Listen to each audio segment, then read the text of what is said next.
नमस्कार दोस्तों, आप सभी कैसे हैं। भगवान भोलेनाथ की कृपा हम सभी पर सदा यूं ही बनी रहे। दोस्तों, अभी गुप्त नवरात्रि चल रहा है। ऐसे में गुप्त नवरात्रि के पहले दिन हमने माँ काली की पूजा का विधान सुना था और माँ काली की पूजा से हमें क्या लाभ मिलता है वह जाना था। आज के वीडियो में हम गुप्त नवरात्रि के दूसरे दिन माँ तारा रानी की कथा सुनेंगे। माना जाता है कि माँ तारा रानी की कथा सुनने से हमारे जीवन में सुख और सौभाग्य की प्राप्ति होती है। माँ तारा अपने भक्तों के जीवन में आने वाले हर एक कष्टों को हर लेती है। ऐसे में दोस्तों, इस साल यानी कि 2023 में गुप्त नवरात्रि 22 जनवरी से शुरू होकर 30 जनवरी तक चलेगी। गुप्त नवरात्रि के दूसरे दिन माँ तारा रानी की पूजा का विधान है। माँ तारा रानी की पूजा करने से हमारे जीवन में हर एक प्रकार के कष्टों का निवारण होता है। माँ तारा रानी अपने भक्तों के सारे कष्टों को हर लेती है। तो चलिए दोस्तों, आज के वीडियो में हम सुनते हैं माँ तारा रानी की कथा।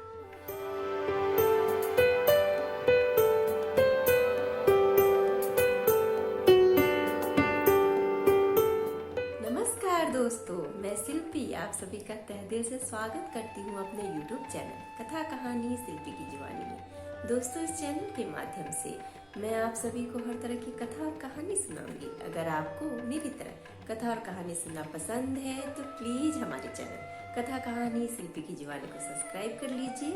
और हाँ दोस्तों, अगर आपकी भी कोई कथा और कहानी है जिन्हें मेरी जुबानी सुननी है तो हमें कमेंट बॉक्स में कमेंट करके जरूर बताइएगा। तो चलिए दोस्तों, बैठे बैठे क्या करें, करना है कुछ काम। सुनते हैं आज गुप्त नवरात्रि के दूसरे दिन माँ तारा रानी की व्रत कथा लेके माँ तारा रानी का नाम।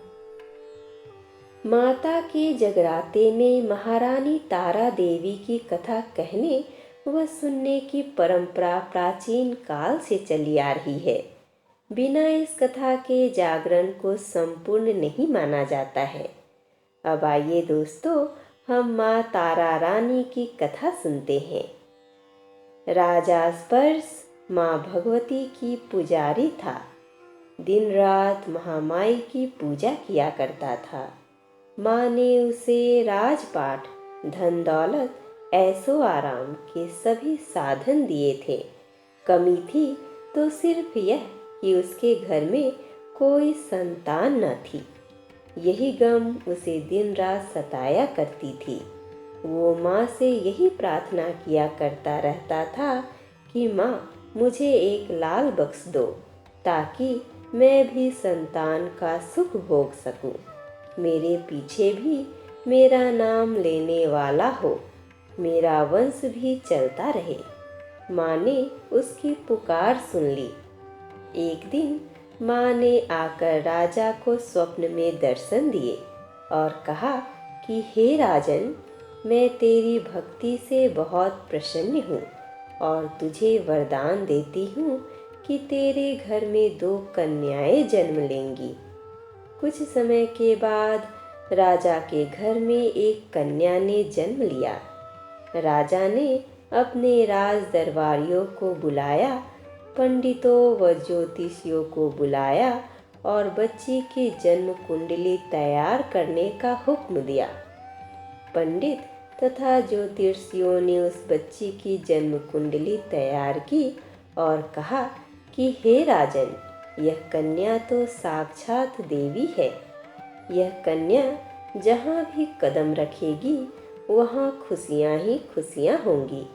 यह कन्या भी भगवती की पुजारिन होगी। उस कन्या का नाम तारा रखा गया। थोड़े समय बाद राजा के घर में वरदान के अनुसार एक और कन्या ने जन्म लिया। मंगलवार का दिन था। पंडित और ज्योतिषियों ने जब जन्म कुंडली तैयार की तो उदास हो गए। राजा ने उदासी का कारण पूछा तो वे कहने लगे कि महाराज, यह कन्या आपके लिए शुभ नहीं है। राजा ने उदास होकर ज्योतिषियों से पूछा कि मैंने ऐसे कौन से बुरे कर्म किए हैं जो इस कन्या ने मेरे घर में जन्म लिया है।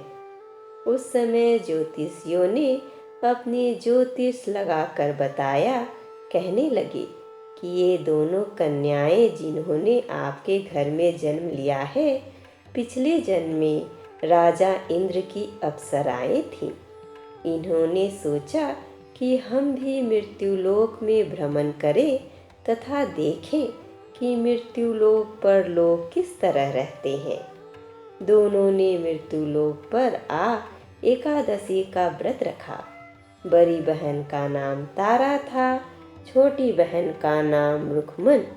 बड़ी बहन तारा ने अपनी छोटी बहन से कहा कि रुक्मन, आज एकादशी का व्रत है, हम लोगों ने आज भोजन नहीं खाना, तू बाजार जाकर फल ले आ। रुक्मन बाजार फल लेने के लिए गई।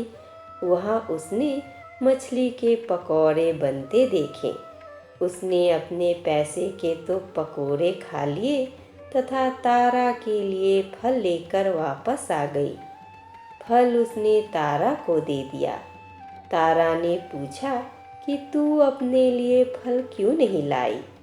तो रुक्मणी ने बताया कि उसने मछली के पकौड़े खा लिए हैं। उसी वक्त तारा ने साप दे दिया, जा नीच, तूने एकादशी के दिन मांस खाया है, नीचों का कर्म किया है। जा, मैं तुझे साप देती हूँ, तू नीचों की जून पाए। छिपकली बनकर सारी उम्र मांस ही कीड़े मकोड़े खाती रहे। उसी शहर में एक ऋषि गुरु गोरख अपने शिष्यों के साथ रहते थे। उनके शिष्यों में एक चेला तेज स्वभाव का तथा घमंडी था। एक दिन वो घमंडी शिष्य पानी का कमंडल भरकर खुले स्थान में एकांत में जाकर तपस्या पर बैठ गया। वो अपनी तपस्या में लीन था। उसी समय उधर से एक प्यासी कपिला गाय आ गई। उस ऋषि के पास पड़े कमंडल में पानी पीने के लिए उसने मुंह डाल दिया और सारा पानी पी गई।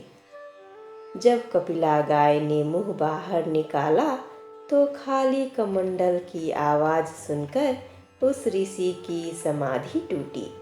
उसने देखा कि गाय ने सारा पानी पी लिया था। ऋषि ने गुस्से में आकर उस कपिला गाय को बहुत बुरी तरह चिमटे से मारा। वह गाय लहूलुहान हो गई। यह खबर गुरु गोरख को मिली तो उन्होंने जब कपिला गाय की हालत देखी तो उस ऋषि को बहुत बुरा भला कहा और उसी वक्त आश्रम से निकाल दिया। गुरु गोरख ने गाय माता पर किए गए पाप से छुटकारा पाने के लिए कुछ समय बाद एक यज्ञ रचाया।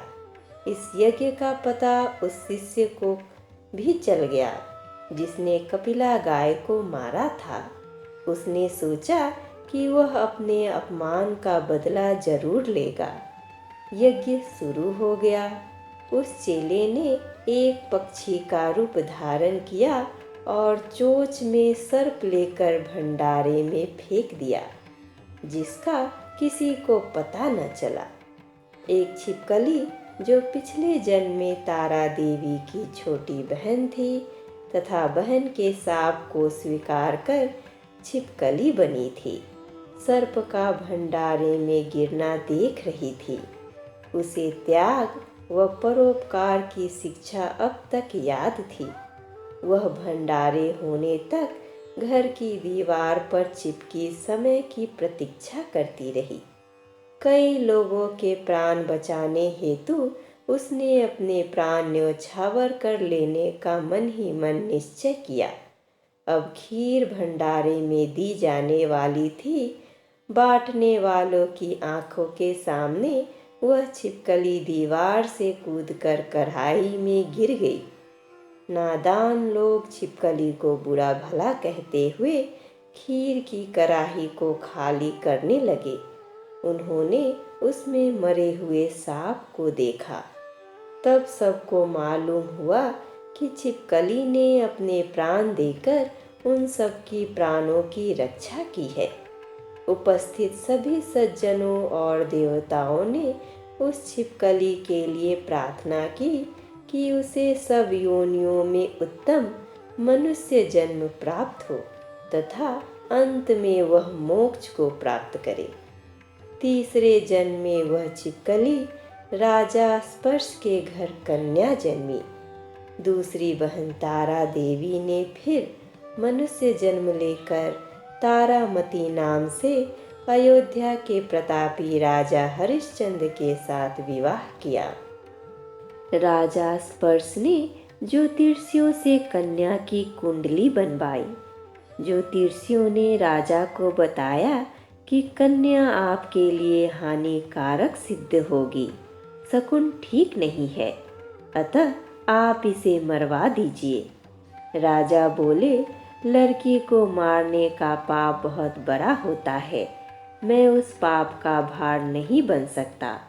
तब ज्योतिषियों ने विचार करके राय दी कि हे राजन, आप एक लकड़ी के संदूक में ऊपर से सोना चांदी आदि जरवा दे, फिर उस संदूक के भीतर लड़की को बंद करके नदी में प्रवाहित कर दीजिए।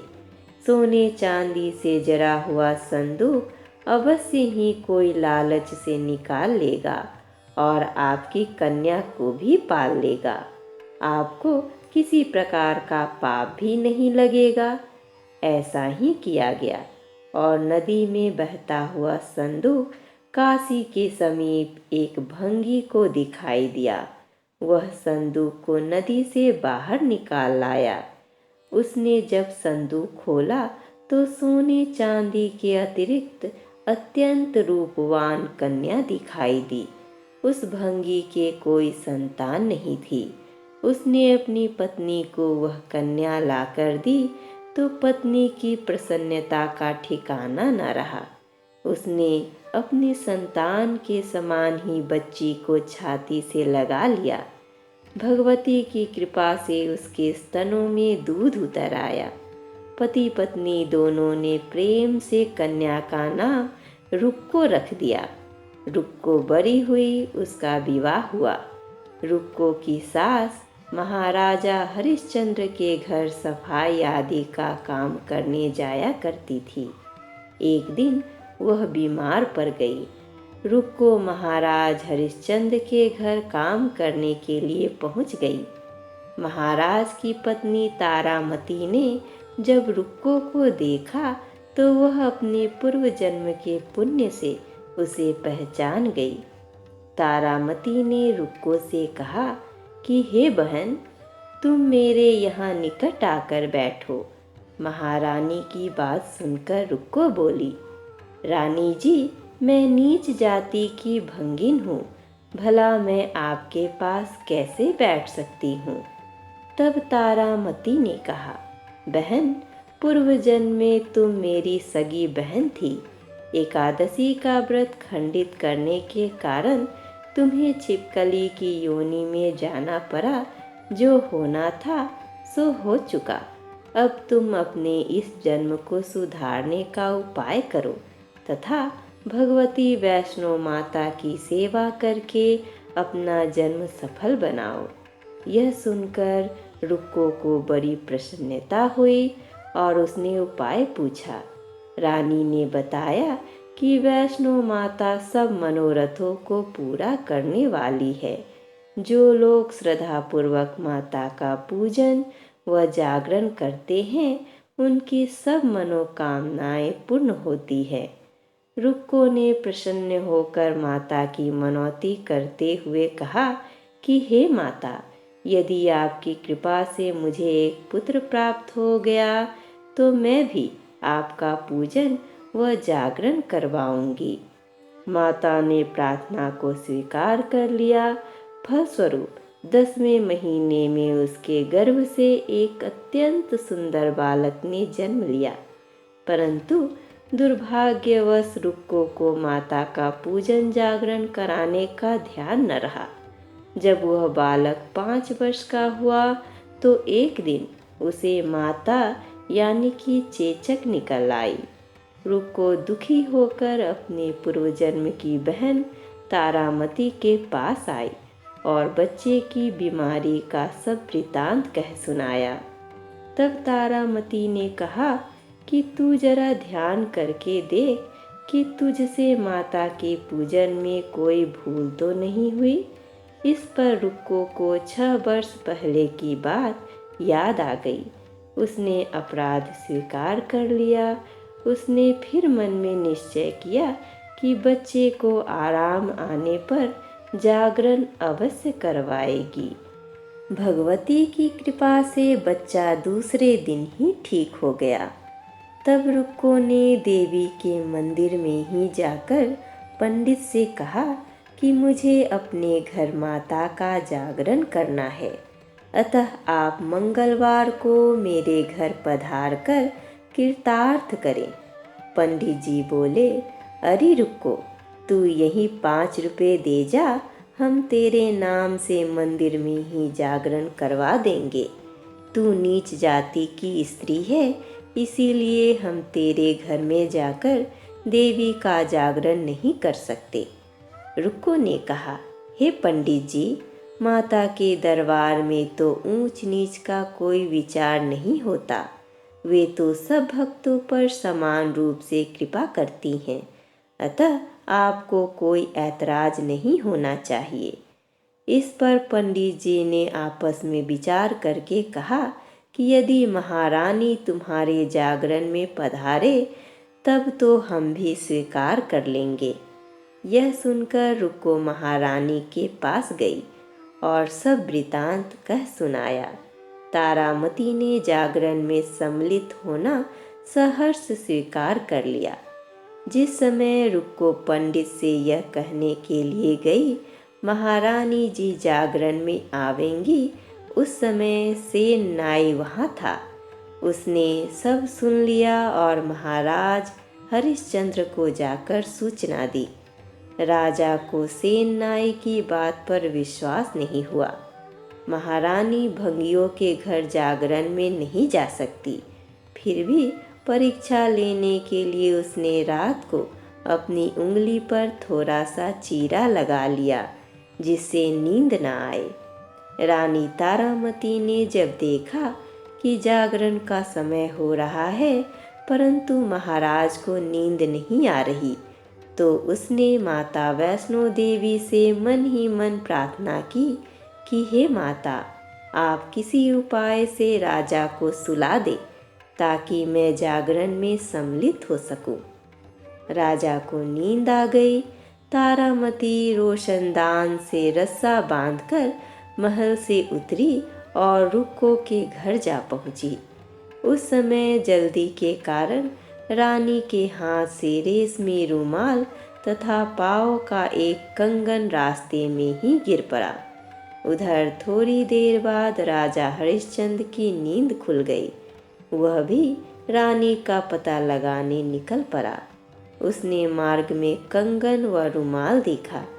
राजा ने दोनों चीजें रास्ते से उठाकर अपने पास रख ली और जहाँ जागरण हो रहा था वहाँ जा पहुँचा। वह एक कोने में चुपचाप बैठकर दृश्य देखने लगा। जब जागरण समाप्त हुई तो सबने माता की अरदास की। उसके बाद प्रसाद बांटा गया। रानी तारामती को जब प्रसाद मिला तो उसने झोली में रख लिया। यह देख लोगों ने पूछा कि आपने प्रसाद क्यों नहीं खाया? यदि आप न खाएंगी तो कोई भी प्रसाद नहीं खाएगा। रानी बोली, तुमने प्रसाद दिया वह मैंने महाराज के लिए रख लिया, अब मुझे मेरा प्रसाद दे दो। आपकी बात प्रसाद ले तारा ने खा लिया। इसके बाद सब भक्तों ने माँ का प्रसाद खाया।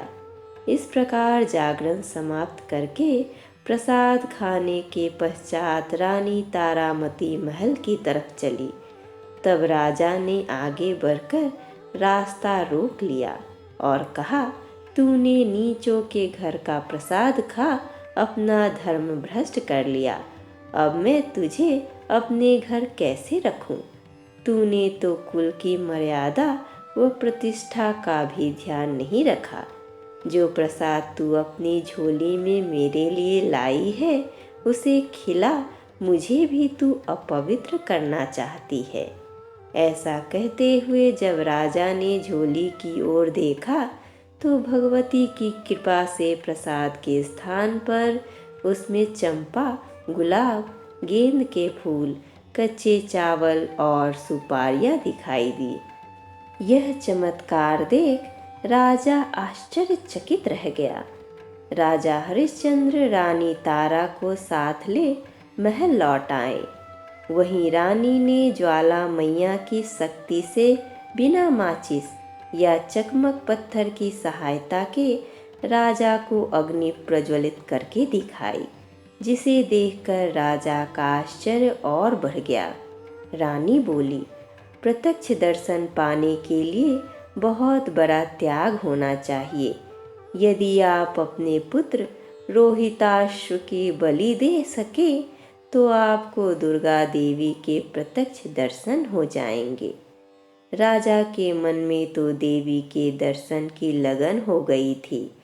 राजा ने पुत्र मोह त्याग कर रोहिताश्व का सिर देवी के अर्पण कर दिया। ऐसी सच्ची श्रद्धा एवं विश्वास देख दुर्गा माता सिंह पर सवार हो उसी समय प्रकट हो गई और राजा हरिश्चंद्र दर्शन करके कृतार्थ हो गए। मरा हुआ पुत्र भी जीवित हो गया। चमत्कार देख राजा हरिश्चंद्र गदगद हो गए। उन्होंने विधि पूर्वक माता का पूजन करके अपराधों की क्षमा मांगी। इसके बाद सुखी रहने का आशीर्वाद दे माता अंतर्ध्यान हो गई। राजा ने तारा रानी की भक्ति की प्रशंसा करते हुए कहा कि हे तारा, तुम्हारे आचरण से अति प्रसन्न हूँ। मेरे धन्य भाग है जो तुम मुझे पत्नी रूप में प्राप्त हुई। आयु प्रयत्न सुख भोगने के पश्चात राजा हरिश्चंद्र, रानी तारा एवं रुक्मन भंगी इन तीनों ही मनुष्य योनि से छूटकर देवलोक को प्राप्त हुए।